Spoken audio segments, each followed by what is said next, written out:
Hey guys, how y'all doing? Hopefully your Friday is going okay. Welcome back to the channel, and wanted to talk a little bit about something here, and it does have me questioning exactly why this is, and it's kind of crazy to think about. But before I get into that, if you are new to the channel, or if you're new to hockey in general, and you love the sport like I do, and because I love having new hockey fans, new people that are new to the sport, and I love being able to if somebody's got any questions about what a certain what does this mean or what does this mean, you know ask me those questions. I love to answer them. So if you love hockey like I do, it would be very, very awesome and greatly, greatly appreciated if you would hit the like button, hit the subscribe button. Also, if you want to be notified anytime future videos are uploaded, you can tap that little bell, and you will then be notified of anytime future videos are uploaded. So I wanted to talk a little bit about the big elephant in the room that is going to be taking over the jerseys after this upcoming season, Fanatics. And yes, I do say the elephant in the room, because it's interesting when you go and you look at this company, and it makes one wonder, because Fanatics just announced they are starting another company, and it's going to be called Fanatic Events. And what that is going to do, or what they're aiming to do, is they're going to try and compete with all the cons like Comic-Con, whatever kind of cons there are out there. You got Comic-Con, you've got you got a whole bunch of different, just a whole bunch of different, things out there that people like going to, little festivals and whatever.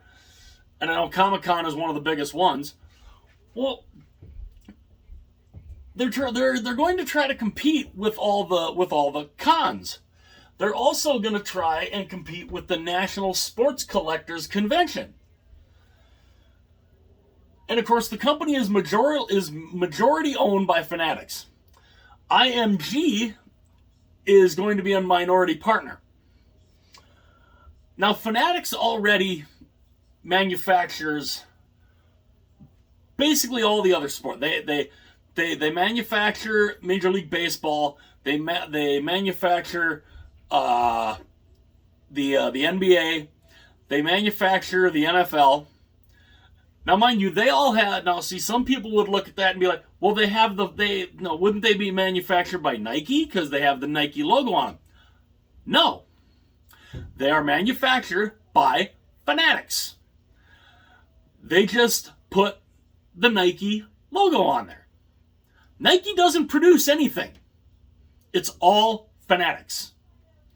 Anything Nike related is produced by Fanatics. Baseball, basketball, football. All done by Fanatics. Which might be why they're, and we keep seeing new stuff come up on the Fanatics Sucks Twitter page. And it's amazing that I don't know how they get away with it, but there's new pictures that are posted every day on there about people getting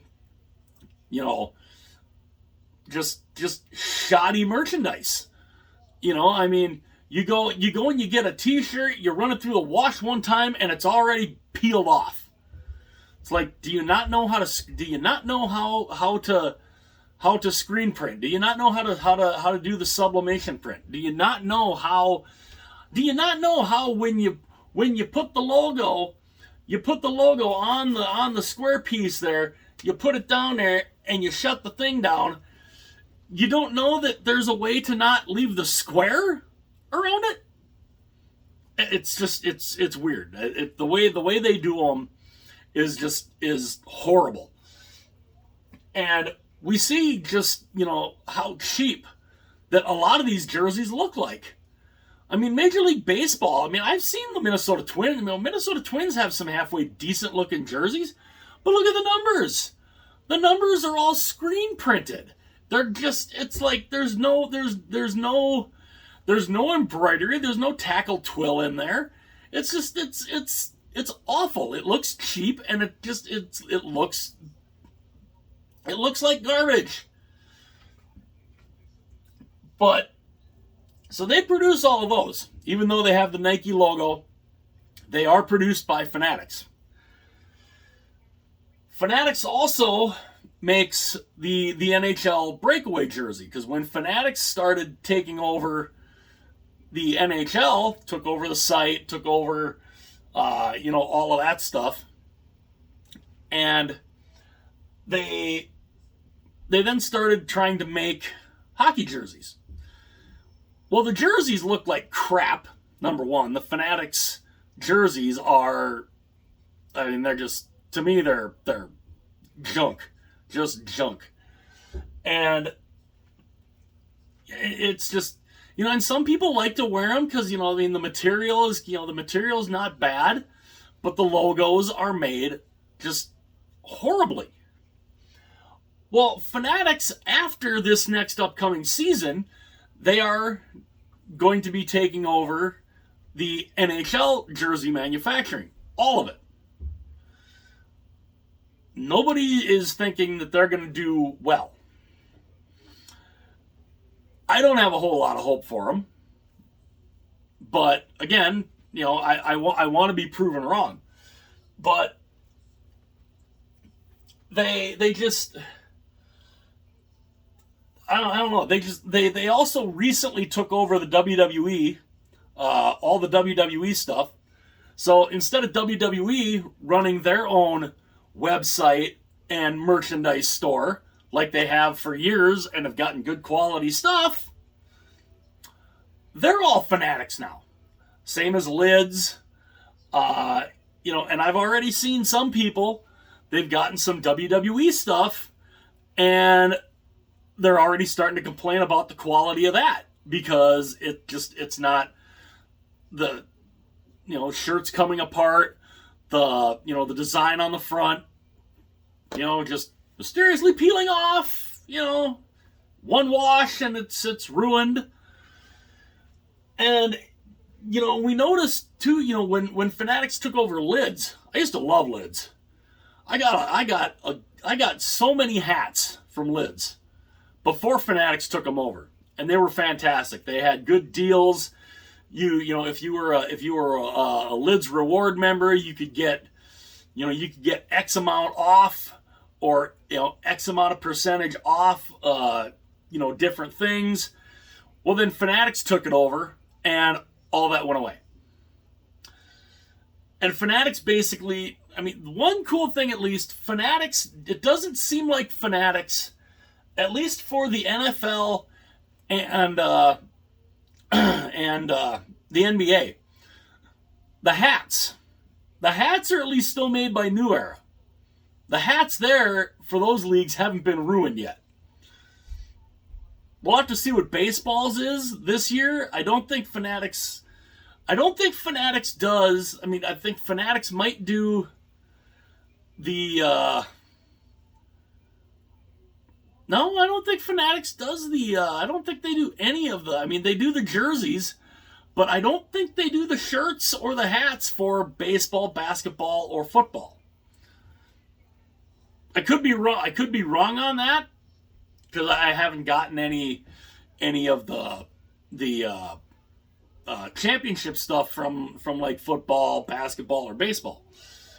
But Fanatics, as we know, makes basically everything NHL related, everything WWE related.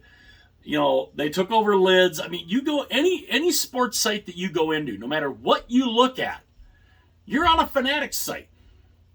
I mean, you can go through, you can type in, NFLshop.com, shop.nhl.com, all the different shops, and it'll direct you to their site, but it all says powered by Fanatics. So it's I mean, everything in the sports world now, basically, when it comes to merchandise, is produced by Fanatics.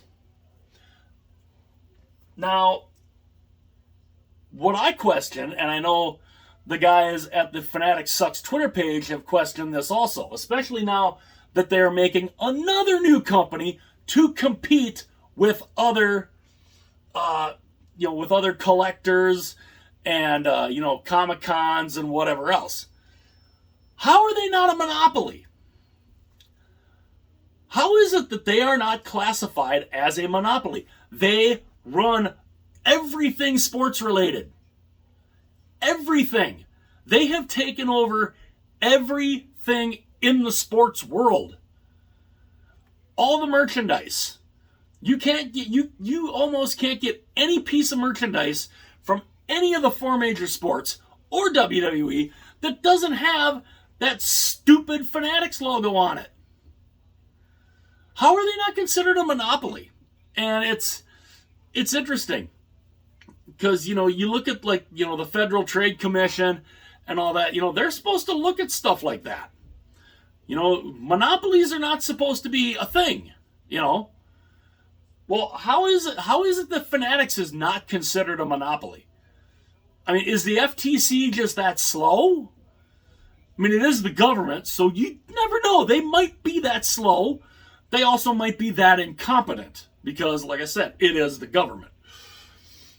But it makes one wonder, how are they not considered a monopoly and why are they not being looked into? Because, I mean, this started as a subtle kind of takeover, but they have everything now. Sports-wise, they have everything. I mean, like I said, you can't go to, to any sports website and not have something that's produced by Fanatics. It's all done by Fanatics. And it's just... And the fact that they are trying now to go after Comic-Con, they're trying to go after sports collectibles, hockey cards, any kind of, football cards, any kind of cards, national sports collectors. They are trying, to me, they're trying to put everything either out of business or have it so they're all under their umbrella. Which to me is the definition of a monopoly. How are they not considered a monopoly? I don't know. I know a lot of people from the Fanatics Sucks Twitter page are asking that same thing. And they're actually, saying, to like the FTC, you're looking into all this stuff. When are you going to look into Fanatics? When are you going to look into Fanatics as a monopoly? Because to me, the fact that they run everything in the sports world, that's a monopoly. And the fact that here they are, they're making another new company that's going to try to compete with the Comic Cons, with sports collectors, Sports Collectors Convention, and everything else. How are they not considered a monopoly?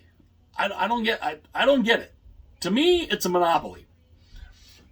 And none of us are really looking forward to seeing what the NHL jerseys are going to look like. I mean, they say that the on-ice product is going to stay the same.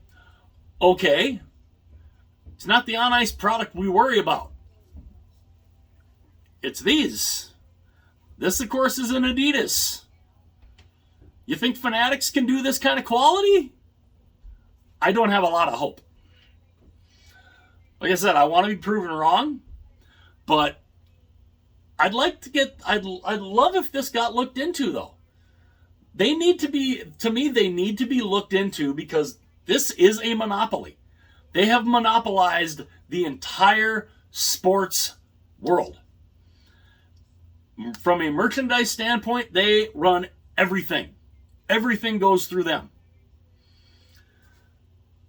And when you have one company doing that, you don't have to be creative.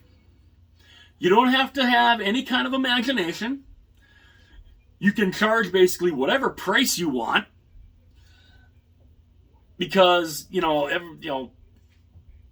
people don't seem to realize the more competition there is, the more companies that produce similar stuff, the less the price is. When you have one company producing all of it, that's how you get a $50 hat. That's how you get a $45 to $50 t-shirt. And like I said, when you're talking, no imagination, this is how you get. It's how you get hats like this. It's how you get hats like this. You have that Fanatics logo on there. That's how you get hats like this, with these lame designs, because it's one company. One company produces everything. And that's why you're seeing the prices skyrocket. That's why everybody wonders, why are the designs so lame? Because there's nobody else doing it. Fanatics has run them all out. Fanatics has either ran them all out, or they've taken them over, because they have all this money, so they can just throw it at people, and they take over everything. And that's how you get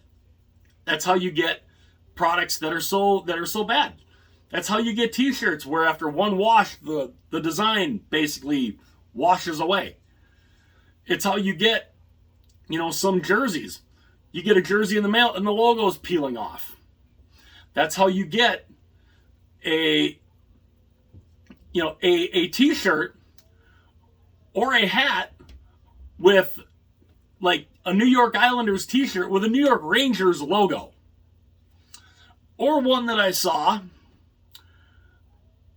it was a hat, it was an Edmonton Oilers hat, but on the side they have, like the other little miniature logo with the team name on it. Yeah, Edmonton Oilers on the front, Toronto Maple Leafs on the side. That's how you get that. One company doing it all. That's not how this works. That's not how this should work. And it has been to the detriment of us, the fans, who buy the merchandise, because this is what ends up happening. I mean, just take a look.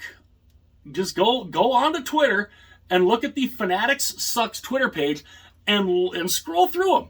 Scroll through there and you will see all of the pictures. Like the Stanley Cup hat from this last year. Some of the hat, the Stanley Cup patch there on the front, it's completely crooked. It's completely off center. I mean, mine wasn't so bad, but it still wasn't level at the bottom. I've seen some that are even worse, that are literally like this way. It's like, and you look at that and you're like, how do you produce that? How does that get made? How does that get shipped? We wonder that. It's because it's one company doing everything. And we need more than one company doing the sports merchandise. We need to go back to what it used to be. When you used to have CCM, Reebok, New Era, 47, whatever other manufacturers, Mitchell and Ness before, another company that was taken over by Fanatics. Everything sports related is Fanatics run and Fanatics owned. That needs to change. They need to be looked into as a monopoly. And to me, something's got to be done. I mean, this can't continue. I mean, especially when you keep seeing the merchandise that keeps getting sent out and how bad it is. But, hopefully something happens at some point. I'm not holding my breath. But to me, Fanatics as a company is a monopoly, and they need to be looked into. I'd love to know, though, what you guys think. Let me know in the comments section. Do you think Fanatics is a monopoly, or do you not think they're a monopoly? Do you like the merchandise they send out? Or are you a big fan of their merchandise, or are you not? Do you like the fact that they basically have taken over every sports league, including WWE and Mitchell and Ness and Lids, and all these other sites? Do you guys like that, or do you not? I'd love to know what you guys think. Again, hit that like button, hit subscribe, hit the little bell too if you want to be notified anytime future videos are uploaded. And I just thought it'd be something kind of interesting to look into after seeing that they're creating another company to go and try to put more places out of business. And so let me know what you guys think. Monopoly, not a monopoly? Let me know. Hit like and hit the like button, hit that subscribe button, hit the little bell again if you want to be notified anytime videos are uploaded. And hopefully something gets done, but who knows? I'll talk to you guys later.